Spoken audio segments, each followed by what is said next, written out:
Hello friends, कैसे हो? I hope आप अच्छे होंगे। हम इस वीडियो के अंतर्गत देख रहे हैं एक कलाम के द्वारा लिया हुआ टेस्ट है, माइनर टेस्ट नंबर 7, जिसमें आपके हिंदी संबंधी क्वेश्चन पूछे गए हैं। वो चाहे रीड लेवल 1 से हो आप या लेवल 2 से हो, तो दोनों के लिए इंपॉर्टेंस है, यानी दोनों के लिए महत्वपूर्ण है ये क्वेश्चन रहेंगे। और ये पेपर लिया था शायद 29 दिसंबर 2024 का है। ठीक है, तो देख लेते हैं इसमें किस प्रकार के क्वेश्चन पूछे गए हैं। इससे प्रैक्टिस भी हो जाएगी आपकी और आप कितने कर पा रहे हो आपको भी मालूम हो जाएगा। ठीक है, तो देखिएगा, शुरुआत हो रही है गद्यांश से। तो गद्यांश एक बार देख लीजिएगा अगर आप सरसरी नज़रों से देखना चाहें, क्योंकि गद्यांश से डायरेक्टली ग्रामर के क्वेश्चन बनते हैं, वो शब्द लेकर दे देगा। ठीक है, तो आप देख लीजिएगा एक बार, ये गद्यांश है आपका। ठीक है, इस गद्यांश को आप खुद से पढ़ें। ठीक है, और यहाँ तक पढ़ाएं, और वो आपकी इच्छा है डायरेक्टली आप ग्रामर के क्वेश्चन करें, क्योंकि गद्यांश में क्या ढूंढोगे शब्द, जब ग्रामर की आपको मालूम है सब चीज़ें, तो फिर क्या ज़रूरत है गद्यांश पढ़ने की। अब मान लीजिए शरीर के शब्द की पर्यायवाची आपको याद है, ठीक है, तो क्या ज़रूरत है इसमें ढूंढने की गद्यांश में। वो तो जब है कोई शब्द अलग ही टाइप से पूछा जाता है, हालांकि संस्कृत का इंपॉर्टेंस ज़्यादा रहता है गद्यांश का। ठीक है, देने का, उसमें विभक्ति वगैरह उसी हिसाब से लग जाती है, सब दिया होता है उस आधार पर। बाकी हम तो हिंदी देख रहे हैं। इसमें पूछा है पहला क्वेश्चन का शरीर शब्द का पर्यायवाची नहीं है, तो देखिएगा शरीर का पर्यायवाची एक तो अंग हो जाएगा, काया हो जाएगी और तन हो जाएगा, लेकिन वो नहीं होगा, तो ऑप्शन नंबर इसका 3 सही हो जाएगा। ठीक है, क्वेश्चन नंबर 2 है तृष्णा शब्द का विलोम क्या होगा। तृष्णा एक तरह से ईर्ष्या, तृष्णा ये क्या होती है, जलन, मतलब दूसरों से हम जलते हैं उससे संबंधित तृष्णा, और किसी की इच्छा भी होती है तृष्णा। ठीक है, तो वो डिपेंड करता है किस सेंस में ले रहे हैं। तो इसमें देखिएगा हमें विलोम बताना है ना, तो वितृष्णा हो जाएगी, तो ऑप्शन नंबर 4 सही हो जाएगा। ठीक है, नेक्स्ट देख लेते हैं। और क्वेश्चन नंबर 3 क्या पूछा है, देख लीजिएगा, दिखाई दे रहा है ना, सही है।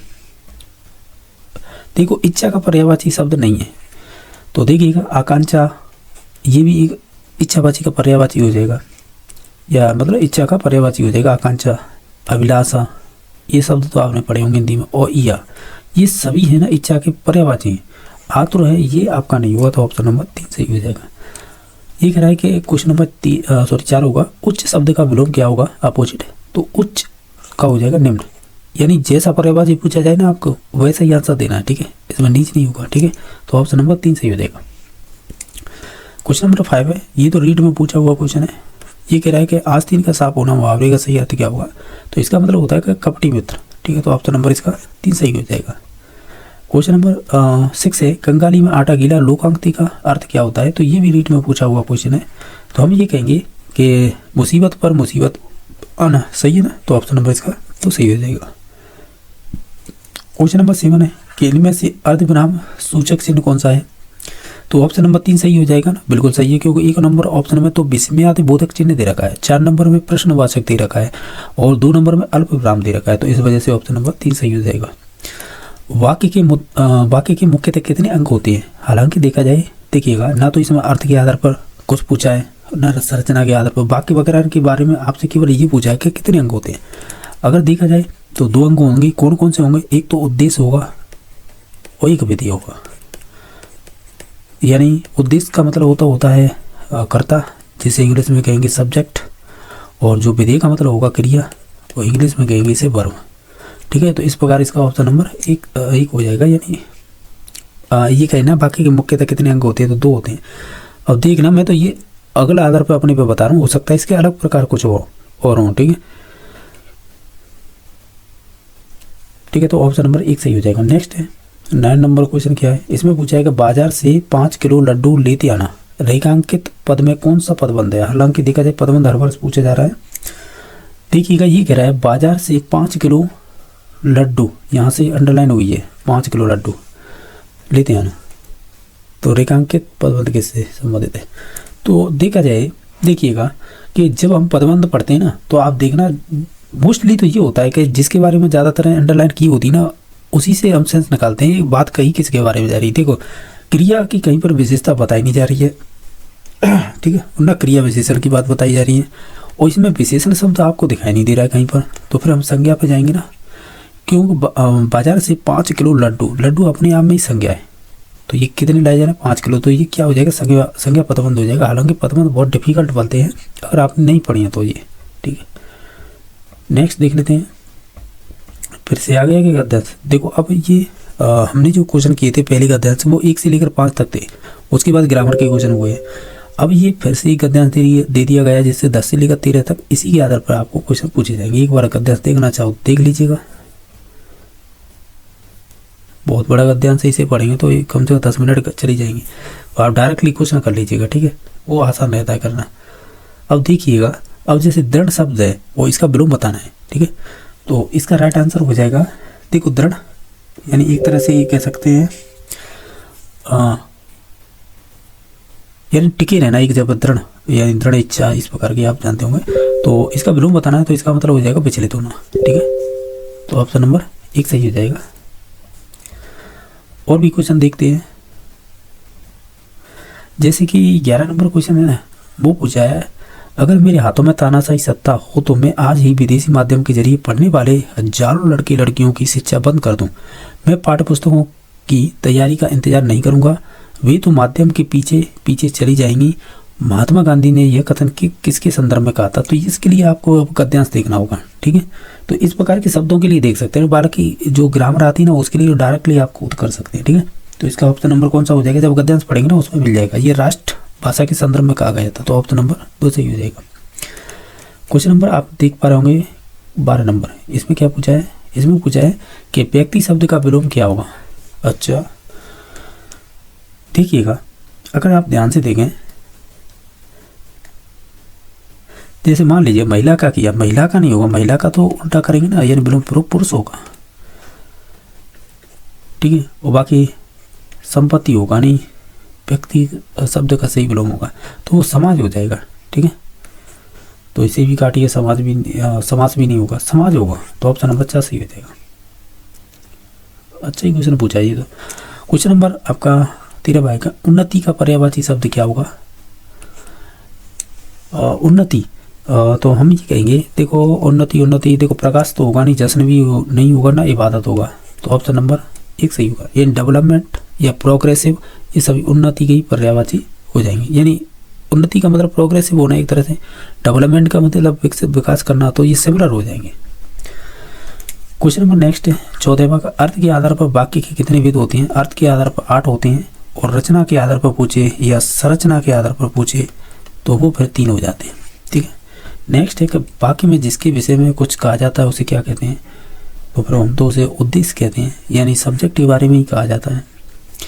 ये कह रहा है इनमें से कौन सा वाक्य का प्रकार नहीं है? आज्ञार्थक होता है, इच्छार्थक होता है, ठीक है, ये मतलब ये अर्थ के आधार पर चल रहे हैं प्रकार, जो मैं बता रहा हूँ अभी 8 प्रकार थे ना, जिनमें से आज्ञार्थक होता है, इच्छार्थक होता है, और आपका संदेहार्थक हो जाएगा, और जो नहीं होगा वो हो जाएगा ये है ना विस्मरणात्मक, तो या विस्मयादिबोधक बोल सकते हैं यार, सॉरी रुको, विस्मयादिबोधक तो अलग होंगे यार, ये तो विस्मरणात्मक बोल रहा है, तो ये वाला नहीं होते हैं, ठीक है, तो ऑप्शन नंबर इसका 3 सही हो जाएगा। बाकी ये 3 प्रकार दे रखे थे, ये अर्थ के आधार पर होते हैं। क्वेश्चन नंबर नेक्स्ट है, हर्ष शोक और विस्मय की स्थिति में कौन सा विराम चिन्ह प्रयुक्त होगा? हर्ष हो, शोक हो, विस्मय हो, ये सभी विस्मयादिबोधक में आते हैं, ठीक है। देखिए मैं जो बता नहीं रहा था इसमें ये विस्मरणात्मक था, और देखिएगा विस्मयादिबोधक तो ये वाला होता है, ठीक है, तो समझे होंगे। नेक्स्ट देख लेते हैं, इसमें पूछा है कि लोकांक्ति का चयन कीजिएगा, जैसे आंखें दिखाना, दांत खट्टी करना, पीठ पर लात मारना, घर की मुर्गी दाल बराबर, इसमें से लोकांक्ति बताइएगा कौन सी है। अगर सभी ऑप्शनों को देखेंगे तो हम कहेंगे घर की मुर्गी दाल बराबर है, ये आपकी एक लोकांक्ति है, बाकी सभी मुहावरे थे, ठीक है। अब फिर से आ गया गद्यांश, अब इस गद्यांश को आप देख लीजिएगा, ठीक है, हालांकि गद्यांश छोटा ही है, ये तो देखना चाहे तो 19 से लेकर 22 तक इसी से क्वेश्चन बनेंगे, तो देख लीजिएगा। ये कह रहा है उत्साह शब्द का विलोम क्या होगा? अगर ऑप्शनों को देखें तो देखिए पतन तो होगा नहीं, साहस भी नहीं होगा, देखो उत्साह और आनंद कहीं ना कहीं सिमिलर से है, तो ये भी नहीं होगा, तो निरुत्साह होगा, ठीक है, तो ऑप्शन नंबर 2 सही हो जाएगा। ये तो सिंपल ही क्वेश्चन पूछा था। गद्यांश के अनुसार है सच्चा उत्साही कौन होता है? तो इसे जब पढ़ेंगे ना तो गद्यांश, तो उसके अकॉर्डिंग आंसर देना है, तो हम ये कहेंगे जो मनुष्य को कार्य करने के लिए प्रेरणा मिले, ठीक है, तो ऑप्शन नंबर 1 सही हो जाएगा। बाकी नेक्स्ट क्वेश्चन नंबर देख लेते हैं।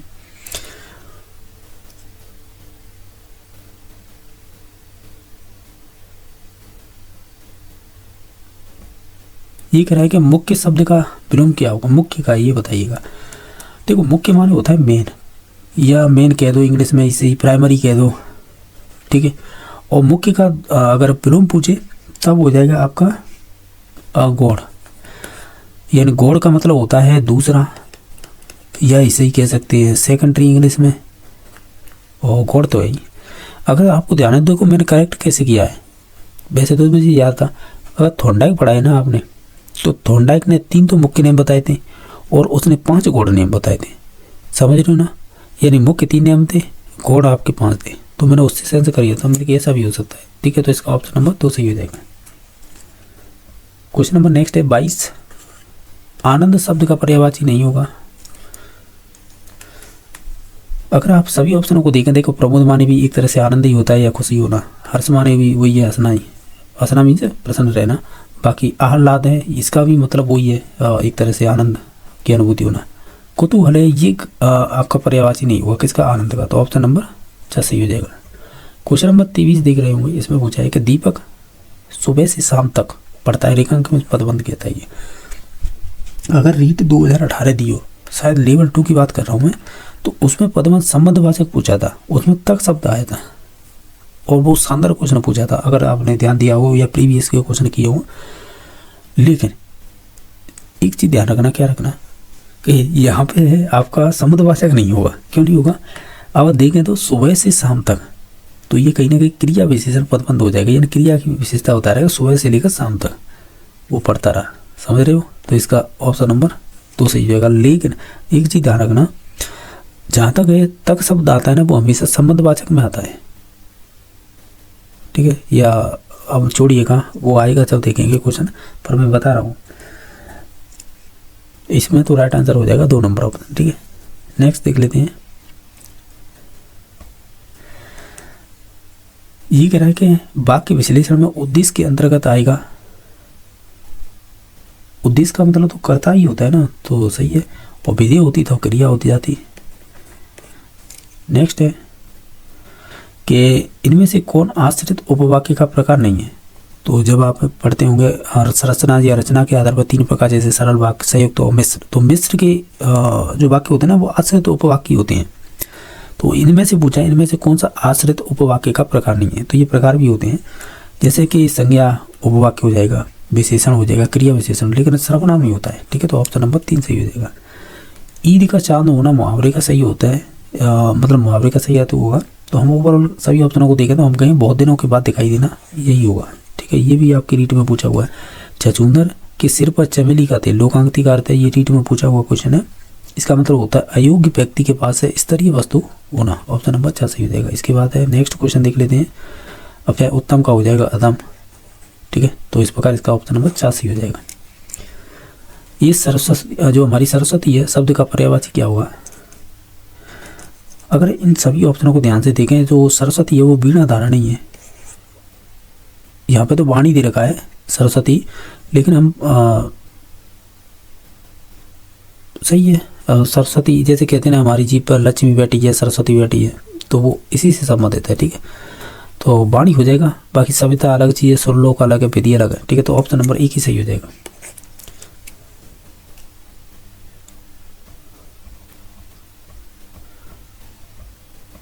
और क्वेश्चन नंबर 30 देखिएगा, संसार की 2 अचूक शक्तियाँ कौन सी हैं।